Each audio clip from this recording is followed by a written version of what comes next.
Здравейте! Вие гледате обучението Визуализация на данни с Excel. Аз съм Мариела. Смисълът на визуализацията на данни е да комуникира информацията по един ясен и ефективен начин. За целта се използват думи и графични елементи, като смисълът на тяхната употреба е да представят интуитивно по-ясно и по-красиво информацията. Или накратко, визуализацията на данните представя ясно и бързо обобщена информация, интегрира думи и графика, за да разкрие информация, модели и тенденции, прави информацията по-лесна за разбиране, отколкото ако е представена само с думи и цифри и е красива и ангажираща. През своя жизнен цикъл визуализацията на данните минава през няколко етапа. На първия етап се събират суровите данни, които с помощта на трансформация на данните се свеждат до таблици, които представят повтарящите се модели и тенденции. Те от своя страна, с помощта на визуалното кодиране, се свеждат до стандартни диаграми и графики. На този етап, с помощта на методите за визуална трансформация, от стандартни графики и диаграми стигаме до инфографики. Ето един пример. На тази таблица виждате продажбите за кафе на една измислена компания. Каква е информацията скрита за тези числа? Информацията скрита за тези числа отговаря на въпроса как са се променили предпочитанията на консуматорите и какви са тенденциите. През 2012 година най-продаваното кафе е червеното с намаляваща тенденция. През 2013 година най-продаваното кафе е синьото, но най-забележителен е ръста на виолетовото кафе. Можем да добавим и общият ръст на продажбите плюс 5%. Как тази информация може да бъде представена на една инфографика? Ето така. Към съответните брандове кафе са асоциирани техните логота. Трендовете са представени с тези графични елементи. Ето намаляващата стрелка за червеното кафе и увеличаващата стрелка за лилавото кафе. Обобщаващата информация за ръст от плюс 5%. Как с помощта на Excel от тези данни да стигнем до тази инфографика, ще видите в следващото видео. Започваме от данните. Маркираме, Insert, започваме с изграждането на базовата диаграма. Например, тази колони. Виждаме, че тя не е организирана по искания от нас начин. Организирана е по брандове, ние искаме да е организирана по години. Промяната става от Switch. Ето сега е организирана правилно. Избираме най-подходящия вид, който се приближава най-много до нашите крайни виждания. Например този. На този етап премахваме всички елементи, които не са необходими. В случая легендата не е необходима, тъй като на баровете ще бъдат изобразени логотата на продуктите. Маркираме и изтриваме. Оста Хикс не е необходима, маркираме и изтриваме. Оста Y, представяща обемите, също не е необходима, маркираме изтриване. Тези обеми ще бъдат представени графично с броя чашки.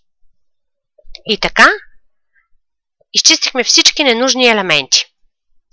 Сега започваме с асоциирането на баровете с логотата на продуктите. Маркираме първия бар, ляв бутон. Виждаме към кой бранд кафе е асоцииран ето тук. Десен бутон, формат. Тъй като това е информация касаеща запълването, менюто е Fill. Ще запълваме с картинки, така че Picture. Тези картинки ще ги вземем от файл. Файл. Предварително съм свалила логотата на тези измислени продукти, съответно и логотата са измислени. Ето лилавото кафе. Ето тук виждаме какво се опитва да направи Excel. Той се опитва да запълни бара с избраната от нас картинка. Има и други опции. В случая, по-подходяща за нас е да натрупа в бара толкова картинки, колкото успее. Stack. Close. Ето, вече нашите чашки се появиха. Същото ще го направим и за останалите барове. Маркираме десен бутон Формат. Fill, Picture, File, Insert, Stack, Close. Ето ги сините. Отново. Десен бутон, Формат, Fill, Picture, File, Insert, Stack. На този етап, с регулиране на размера на диаграмата, можем да получим съответния брой чашки, така както ги искаме. Нека да добавиме и графични елементи за тенденция. Графичните елементи за тенденция можем да добавим от Insert, Shapes. Например, стрелка надолу за изчезващите чашки кафе. Червените. Ето тези ще изчезнат. Ето е стрелката надолу. Нека да я приведем в подходящия за нас вид. Тя трябва да не е попълнена, т.е. избираме Shape Fill, No Fill. И трябва да е с подходящ цвят. Shape Outline, например червен. С регулиране на съответните позиции можем да наместим стрелката върху нашата инфографика. Да повториме този път стрелка нагоре за лилавото. Insert, Shape, стрелка нагоре. Shape Fill, No Fill, Shape Outline, лилав. Отново уразмеряваме в правилната, според нас, линия. Нека да добавим и събирателни елементи. Ето тук събирателна скоба. Insert, Shape, ето ги скобите. Например тази. Скобата не е обърната в правилната посока, обръщането става ето от тук, зелената точка. Уразмеряваме.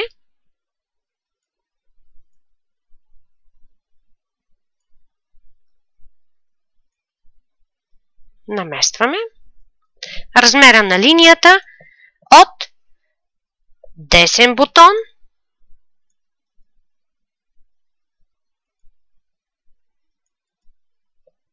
Формат.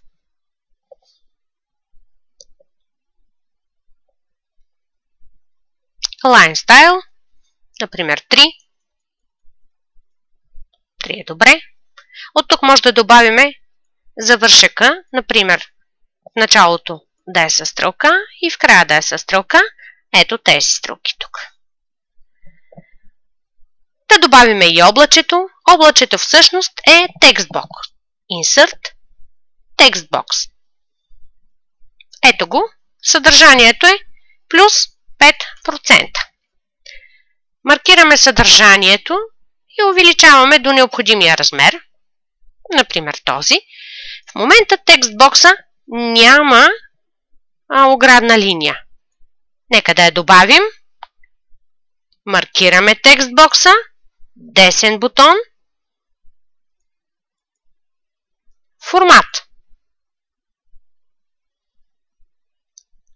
Line Color. В момента няма линия. Да добавиме. Например синя.